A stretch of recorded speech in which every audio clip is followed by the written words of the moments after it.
Burlington Mayor Marianne Meed Ward joins us with her weekly update. Good morning. Are you just coming out of a meeting? I was coming out of a meeting and I was down at the pier standing in the rain, so I got my rain hair going here. You're busy this morning. That's okay. It's not like you are on TV. But anyways, you look great. And it's great to have you here.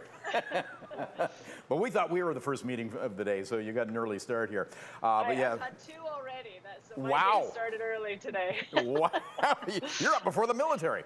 Well, where do we start? Vaccine certificates, of course, underway today. Burlington businesses ready, and what about City Hall?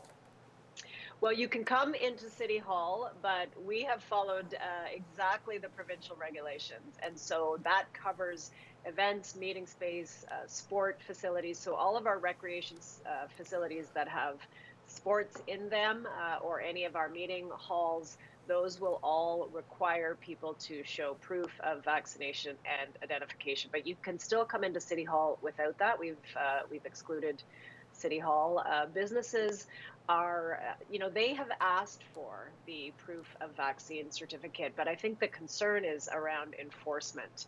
And, it will now fall to them to be asking that at the door. And I know everyone's kind of on eggshells right now. And so the strongest message that I can send to everybody is be kind. These are provincial regulations, so don't yell at the person at the door who is asking you to show your proof of vaccine. They are doing what they have to do by law under the provincial regulations. Right, but I was going to say a lot of this, the province is putting this in the municipalities in terms of enforcement, right? So bylaw may be involved. So bylaw officers, we have made sure that we have folks at the door. So we've added additional staff to do that checking so that our, recreation culture staff can do the jobs that they were hired for. So we're ready for it. And there's been, advance notice to all our user groups. Some of them, and I'll just use sports as a for example, they have their sport governing bodies that also have regulations around making sure people are vaccinated. So, when we have a league that comes into one of our facilities, they've already done that pre-screening. You can't join the league without showing proof. So, we're hoping it's a streamlined experience for folks. And again, I'll remind people that this is not the first time that folks have had to show a proof of vaccine. That started with all the vaccines that you have to show to get into school. So this is more of the same, and the primary concern is making sure everyone is healthy and safe. Okay, shifting to the federal election, Burlington incumbents kept their seats. How important was that for infrastructure funding flow from the federal government? Were there any concerns? Well, I think every party did pledge to work with municipalities. That was a huge push by the Federation of Canadian Municipalities. Certainly, I'm delighted to work with the three that were elected, and we will ensure that Burlington's priorities are front and center for them. And what are those priorities? Infrastructure funding is huge, and that includes, the old gas tax, which is now called the Community Fund, doubling of that fund, and predictable funding so that we don't have to, an envelope-based funding, so we don't have to constantly go and ask and say, can you support this particular project or that particular project. It's full of red tape. So we have said through FCM and through our own advocacy at Halton region and elsewhere that we need predictable, stable, and more funding, and that's what we're going to keep asking for. And we're reasonably confident that our MPs locally will carry that message forward because they were before. Right. Less than a minute left, but I want to ask you about Nelson Aggregates, the quarry, Mount Nemo.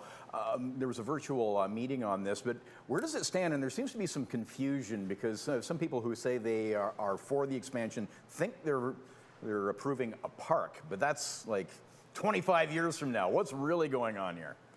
Well, we don't have a park application in front of us. That is a potential after use decades or more in the future. We heard from Nelson that they have 50 years left in their current license.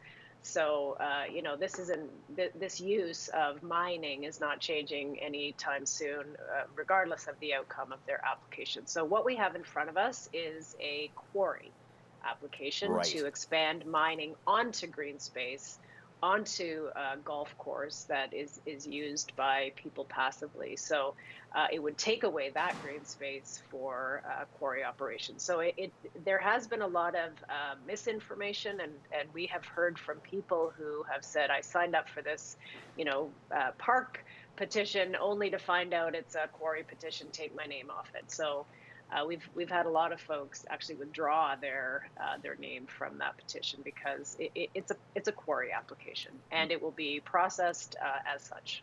Okay, and a long process? By next October 2022 is when there's a decision that needs to be made. But first, the Niagara Escarpment Commission has to weigh in on whether that use is permitted, and then it goes to Burlington and Regional Council. Okay, well, we got to go, but thanks for joining us. Have a happy day.